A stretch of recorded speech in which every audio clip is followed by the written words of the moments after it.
Namaste, welcome to Vijay Kranti, Voice of Telangana. This is Mani.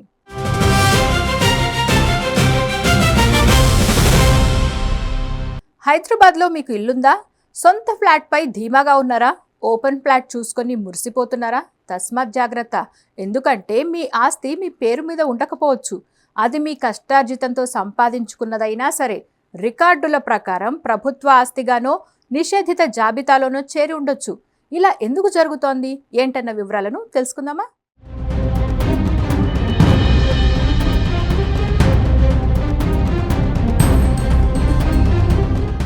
ఆస్తి ఉన్నా హక్కు డౌటే.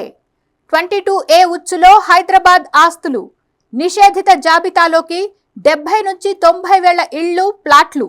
నోటీసులు ఇవ్వకుండానే రెవెన్యూ నిర్ణయం. యువెల్సీ జీ సర్కారీ పేరుతో ఆంక్షలు. అవసరానికి అమ్ముకోలేని పరిస్థితి. యజమానుల్లో ఆందోళన. రాష్ట్ర రాజధానిలో మందగించిన రిజిస్ట్రేషన్లు. ఆస్తి ఉన్న హక్కు డౌటే. ప్రస్తుతం గ్రేటర్ హైదరాబాద్ పరిధిలో ఇండ్లు, ప్లాట్ల ఓనర్ల పరిస్థితి అయోమయంగా తయారైంది. ఏండ్లు కష్టపడి కూడగట్టుకున్న సొమ్ముతో కొన్న ఇండ్లు, ప్లాట్లు ఇప్పుడు 22A జాబితాలోకి చేరుతున్నాయి. ఏ ఇల్లు అసలైన యజమాని పేరు మీద ఉందో, ఏ ఆస్తి ప్రభుత్వ భూమిగా మారిందో, ఏ ఆస్తిపై నిషేధపు ముద్ర పడిందో తెలియడం లేదు. గ్రేటర్ హైదరాబాద్ పరిధిలో దాదాపు 70,000 ఆస్తులను రెవెన్యూ రికార్డుల్లో నిషేధిత జాబితాలో చేర్చినట్లు విశ్వసనీయ వర్గాల సమాచారం.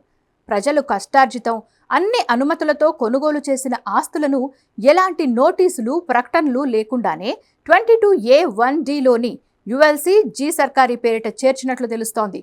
ఇవే కాక మరికొన్ని ఇండ్ల నిర్మాణాలను 22A, 22B, 22C విభాగాల్లోనూ నమోదు చేసినట్లు తెలుస్తోంది. తమ ఆస్తులు నిషేధిత జాబితాల్లోకి వెళ్లడంతో యజమానులు తీవ్ర ఇబ్బందులు ఎదుర్కొంటున్నారు.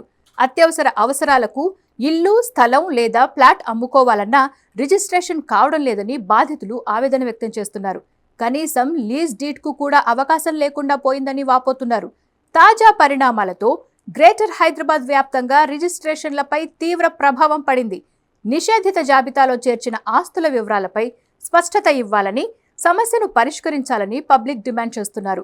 50 ఏళ్ల క్రితం స్థలాలను సేల్ డీడ్ ద్వారా కొనుగోలు చేసి వెంచర్లు, సొసైటీల ద్వారా నిర్మించుకున్న ఇండ్లు ఇప్పుడు నిషేధిత జాబితాలో దర్శనమిస్తున్నాయి.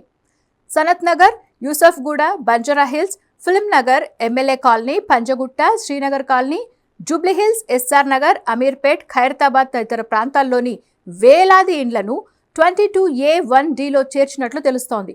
ఆయా ప్రాంతాల ప్రజలు అవసరాలతో ఇండ్లు అమ్ముకునేందుకు రిజిస్ట్రేషన్ ఆఫీసులకు వెళ్లిన సమయంలో నిషేధిత జాబితా విషయం బయటపడుతోంది. దీనిని మార్చడం కేవలం కలెక్టర్ పరిధిలోనే ఉంటుందని చెప్పడంతో సమస్య పరిష్కారం కోసం వందలాది మంది అర్జీలతో కలెక్టర్ ఆఫీస్కు క్యూ కడుతున్నారు. మరి అధికారులు ఆలస్యం చేయకుండా సమస్య పరిష్కారంపై దృష్టి పెట్టాల్సిన అవసరం ఉంది.